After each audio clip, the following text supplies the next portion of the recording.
Bitcoin just did something that most people who were watching in early 2026 didn't think was possible that quickly. It went from $61,000, a gut-wrenching 52% drop from its all-time high, back to $118,000. And almost every person who sold near that low is now sitting on the sidelines watching it happen without them. That's not a criticism, that's just how cycles work. Fear peaks exactly when it should be opportunity, and confidence peaks exactly when risk is highest. We've seen this play out before. The question isn't whether it happened, it's whether you can use the pattern to position yourself better for what comes next. That's what this video is about. We're going to walk through the full halving cycle mechanics, compare this cycle to previous ones, look at what on-chain data is telling us right now, and map out the 3 realistic price paths from here. No hype, no price targets dressed up as certainties, just the framework serious traders use to think about where we actually are. Let's start with the foundation, the 4-year cycle. Every 4 years approximately, Bitcoin's protocol cuts the reward miners receive for adding a new block to the chain in half. This is called the halving. It happens automatically. It's written into Bitcoin's code, and it has happened 4 times now. The most recent one was April 20, 2024, when the block reward dropped from 6.25 BTC to 3.125 BTC per block. The next one is scheduled for April 2028 when it drops again to 1.5625 BTC per block. Why does this matter? Because miners are the primary sellers of newly created Bitcoin. When their revenue gets cut in half overnight, the daily supply flowing onto exchanges drops significantly. If demand stays the same or grows and supply contracts, basic economics says price should respond. That's the supply shock thesis. Now here's the historical pattern. Since Bitcoin's first halving in 2012, the market has followed a rough 3 green, 1 red cycle. 3 years of price appreciation, sometimes violent, sometimes gradual, followed by 1 bear year. The peaks have consistently come 12 to 18 months after the halving event itself, not immediately at the halving. That lag makes sense. It takes time for reduced miner supply to work its way through the system, for liquidity to tighten, for retail attention to build. The cycle has now repeated across 16 years and 3 halvings. That doesn't make it a law of physics, but it makes it the most reliable macro pattern in crypto. Now let's look at this cycle specifically and compare it to the one before it, because the similarities and differences are both important. The 2020 halving happened in May of that year. Bitcoin spent several months consolidating, then broke out hard through late 2020 and into 2021. It peaked at roughly $64,000 in April 2021, about 12 months after the halving. Then it dropped. The drawdown from that April 2021 peak was over 77% before the market found its cycle low. That's the historical template. Now look at the 2024 cycle. The halving happened April 20, 2024. Bitcoin grinded higher through the rest of 2024, then pushed to an all-time high of approximately $126,200 in October 2025. Again, roughly 12 to 18 months post-halving, consistent with the pattern. Then the correction came. But here's where this cycle diverges sharply from history. The drawdown was 52%, not 77, not 80, 52%. And now we're already back at $118,000, which means the market reclaimed most of that loss faster than any prior cycle. Something structurally changed. That something is the spot Bitcoin ETF. Since the first spot Bitcoin ETFs were approved in the United States in January 2024, institutional capital has entered this market in a way that simply didn't exist before. We're not talking about hedge funds buying futures or family offices allocating a sliver of a portfolio. We're talking about retail brokerage accounts, pension funds, wealth advisors, and large institutions buying direct Bitcoin exposure through regulated products. The inflow beta has been consistent. On many trading days, the net inflows from spot ETFs alone have exceeded the total amount of new Bitcoin created by miners that day. When demand structurally exceeds new supply on a recurring basis, corrections don't go as deep. The 52% drawdown versus the historical 77+% is the footprint of that institutional bid sitting underneath the market. This matters for how you interpret everything that comes next. This cycle is not operating in a vacuum. It has a new floor mechanism that prior cycles didn't have. Let's talk about on-chain data, because this is where you get a read on market temperature that price alone doesn't give you. There are 3 metrics worth understanding right now. The first is the MVRV Z-score. This compares Bitcoin's market capitalization to its realized value, essentially what the market is willing to pay versus what coins last moved for on-chain. When the Z-score rises above 7, historically that has marked periods of extreme overheating. Every prior cycle peak has touched or exceeded that zone before rolling over. When it falls below 1, it is marked accumulation zones, where long-term holders are buying and short-term capitulation has occurred. Right now, coming off the $61,000 low and recovering toward $118,000, the MVRVZ is climbing, but remains well below that overheated threshold. That doesn't mean the top can't be near. It means the metric that has called every prior cycle peak is not yet flashing the same warning it flashed in April 2021 or late 2017. The second metric is SOPR, the Spent Output Profit Ratio. This measures whether coins being moved on-chain are doing so at a profit or loss. A reading above 1 means the average coin being spent is in profit. A reset to 1 means the market has worked through its short-term profit-taking pressure. During the correction to $61,000, SOPR compressed and reset, classic behavior at a cycle low. As we recover through $118,000, watch whether SOPR can sustain above 1. If it keeps printing above 1 on healthy volume, that's a sign of conviction in the rally, not just a dead cat bounce. Third is exchange net flow.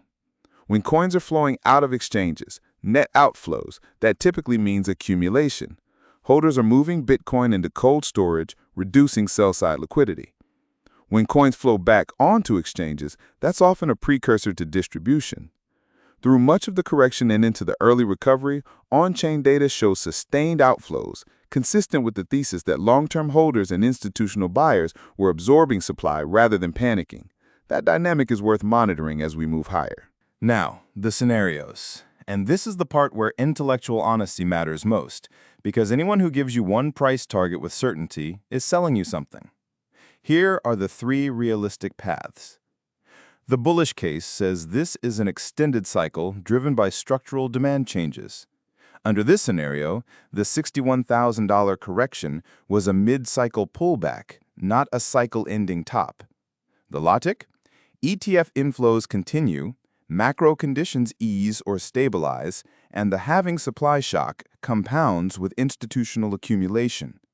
In this path, Bitcoin works toward $150,000 on the low end and potentially reaches $200,000 to $250,000 before this cycle ends, sometime in 2026 or 2027, ahead of the April 2028 halving. This scenario gets confirmed if we see new all-time highs above $126,200 with sustained ETF inflows, on-chain metrics remaining healthy, and BTC dominance beginning to rotate capital into the broader market. It gets invalidated quickly if we break back below $90,000 on high volume. The neutral case is one that rarely gets discussed but may actually be the most likely. Bitcoin has matured into a macro asset, and the old explosive cycle patterns dampen. In this scenario, price oscillates in a wide range, roughly $75,000 to $150,000, as large holders and institutions set the floor while also capping the upside through systematic profit-taking. No 77% crash, no 4x in 12 months, just a large liquid asset trading like a volatile version of gold. This is actually a reasonable outcome for a $2 trillion plus asset class. The confirmation signal here is repeated rejections at the $130,000 $140,000 range without expansion higher, alongside steady but unspectacular ETF inflows. If this plays out, patience and disciplined position sizing win over chasing the next leg. The bearish case requires a macro catalyst. If central banks globally resume aggressive rate hikes, If a credit event triggers broad risk off across equities and crypto simultaneously, or if a major regulatory shock hits the ETF structure, Bitcoin could revisit the $50,000 to $60,000 range. This is not the base case. The ETF support mechanism makes a clean retest of 61,000 less likely absent a severe macro shock, but it's not zero probability either. The signal to watch for this scenario is macro deterioration, credit spreads widening, equities breaking down, stablecoin market cap contracting sharply as capital exits crypto entirely. If you see those signals aligning, reducing exposure before confirmation is more costly than waiting for confirmation and giving up some upside. Bitcoin dominance is sitting at 58.3% as of May 2026. That number matters. Historically, elevated BTC dominance means capital is concentrated in Bitcoin rather than flowing into altcoins. It makes sense at this stage of the cycle when uncertainty is high. Bitcoin is the safe harbor within crypto. Institutions who just entered via ETFs are not buying altcoins, they're buying Bitcoin. But 58.3% is high by recent standards. And here's what history says about what comes next. When Bitcoin dominance peaks and begins rolling over, typically after Bitcoin has established a clear trend higher, capital starts rotating into Ethereum and higher beta assets. The altcoin season that has followed every Bitcoin cycle top or consolidation period is driven by this rotation. The question is whether we're near that inflection point. The signal to watch is not the absolute dominance number, it's the direction. If BTC dominance breaks below 55%, that's historically been the trigger level where altcoin rotation accelerates meaningfully. Additionally, watch the ETH-BTC pair. If ETH starts outperforming BTC on a sustained basis, that's the market pricing in rotation. And watch stablecoin market cap. When stables grow alongside altcoin prices, it means fresh money is entering the ecosystem, not just rotation. When stables contract while altcoins rise, it's a rotation signal without fresh inflows, which tends to be less durable. At 58.3%, BTC dominance is elevated, but not unprecedented. We're likely not yet in full altcoin season, but the setup for one is developing if Bitcoin continues to stabilize at these levels. So how do you actually use all of this? Not as a trading signal, because that's not what this is, as a framework for sizing and decision-making. Here's how to think about it. Your core Bitcoin position is your anchor. If you believe any of the three scenarios is possible, you want exposure. The question is how much. The bullish case argues for full conviction. The neutral and bearish cases argue for position management. The practical middle ground is holding a meaningful core position you can ride through volatility while keeping enough dry powder to add on weakness or reduce on strength. For profit-taking, the MVRVZ score above 7 is the clearest signal this market has ever produced for cycle tops. Every prior peak was accompanied by that reading. It hasn't fired yet in this cycle. When it does, that is the framework signal to systematically reduce, not panic sell, but trim into strength.